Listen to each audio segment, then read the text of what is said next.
কোরবানির আরেকটা শিক্ষা হচ্ছে ধৈর্য ধারণ করা।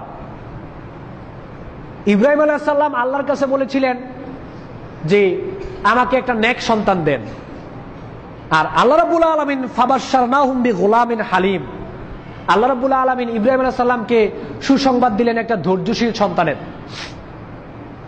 এটা কোরবানি শিক্ষা। আল্লাহ রাব্বুল আলামিন ইব্রাহিম আলাইহিস সালামকে সুসংবাদ দিলেন ধৈর্যশীল সন্তানের, আর সন্তান কিন্তু বলেছিল সাতাজিদুনি ইনশাআল্লাহু মিনাস সাবিরিন, আল্লাহ চায় তো আপনি আমাকেও চিরই ধৈর্যশীলদের মধ্যে পাবেন। বাপও ধৈর্যশীল, ছেলেও ধৈর্যশীল। তার মানে কোরবানির আরেকটা শিক্ষা হচ্ছে আপনাকে ধৈর্যশীল হতে হবে, কোরবানি থেকে ধৈর্য শিক্ষা নিতে হবে। যারাই কালেমা পড়বে, নিজেকে ইমানদার বলে দাবি করবে, মুমিন বলে দাবি করবে, তাদেরকে আল্লাহ রাব্বুল আলামিন বিভিন্ন ভাবে পরীক্ষা করবেন, আর ওই পরীক্ষার সময় ধৈর্য ধারণ করতে হবে। এটা হচ্ছে কোরবানির একটা শিক্ষা।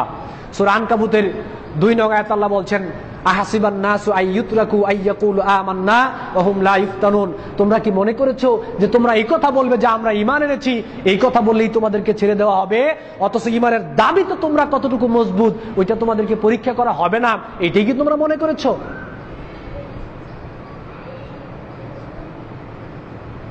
এটা মনে করলে হবে না, তোমাদেরকে পরীক্ষা করা হবে।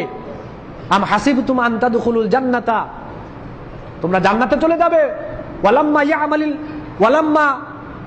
ইয়ালামিল্লাহুল্লাযীনা জাহাদু ওয়া ইয়ালামাস সাবিরিন, আল্লাহ রাব্বুল আলামিন বলছেন তোমরা কি ধারণা করেছো এমনি তোমরা জান্নাতে চলে যাবে, আমরা ঈমান এনেছি এই কথা বললেই তোমরা জান্নাতে চলে যাবে? অথচ তোমাদের মধ্য থেকে কারা আল্লাহর পথে জীবন দিতে প্রস্তুত, আল্লাহর পথে আপনার জিহাদ করতে প্রস্তুত, আল্লাহর জন্য জীবনটা বিলিয়ে দিতে প্রস্তুত, এবং তাদের মধ্যে কারা ধৈর্যশীল, এই পরীক্ষা না করেই তোমাদেরকে জান্নাত দিয়ে দিব? পরীক্ষা করার পরে জান্নাতে যেতে হবে। সূরা বাকারার 155 নং আয়াতে আল্লাহ রাব্বুল আলামিন বলছেন ওয়ালা নাবলুওয়ান্নাকুম বিশাইইম মিনাল খাউফি ওয়াল জু'i ওয়া নাকসিম মিনাল আমওয়ালি ওয়াল আনফুসি ওয়াস সামারাত ওয়া বাশশিরিস সাবিরিন। আল্লাহ রাব্বুল আলামিন ঈমানদারদেরকে পরীক্ষা করবেন ভয়, ভীতি, ক্ষুধা, দারিদ্রতা, ফসলের ক্ষয়ক্ষতি, জীবনের ক্ষয়ক্ষতি, পরিবার, বিভিন্ন কিছু দিয়ে আল্লাহ রাব্বুল আলামিন ঈমানদারদেরকে পরীক্ষা করবেন। আর ওই পরীক্ষার সময়ে আপনি যদি ধৈর্য ধারণ করেন, আল্লাহ রাব্বুল আলামিন বলছেন ওয়া বাশশিরিস সাবিরিন, ধৈর্যশীলদের জন্য আপনি সুসংবাদ দিন। যারা ধৈর্য ধারণ করবে তাদেরকে আপনি সুসংবাদ দিন।